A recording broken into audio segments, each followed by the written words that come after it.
এ জগতের সকল পাপীদের মাঝে আমি শ্রেষ্ঠ পাপী, যার ইচ্ছায় অনিচ্ছায় পাপের কোনো শেষ নাই। জেনা থেকে শুরু করে কবিরা অবধি সকল পাপ যেন আমার চেনা সঙ্গী। তাই আমিও যদি কিছু চাই, তাহলে কি আমাকেও দেওয়া হবে তোমার অনুগত বান্দাদের ন্যায়?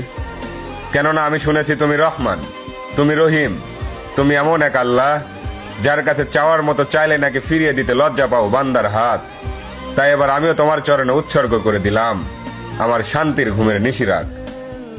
অতঃপর তুমি নাকি এই নিশিরাতেই বলো, বান্দা কার কি লাগবে চেয়ে নাও। আর এবার আমি তোমায় বলছি মালিক, তুমি আমায় দুঃখ দাও।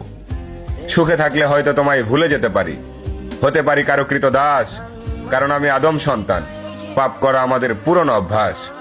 অতঃপর ইয়া রহমান, সব ভুলের ক্ষমা স্বরূপ হয়তো মরিয়ম ইবনে ঈসার মতো আমাকে উঠিয়ে নাও, নয়তো ওমর ইবনে খাত্তাবের মতো খাঁটি হেদায়েত দিয়ে দাও।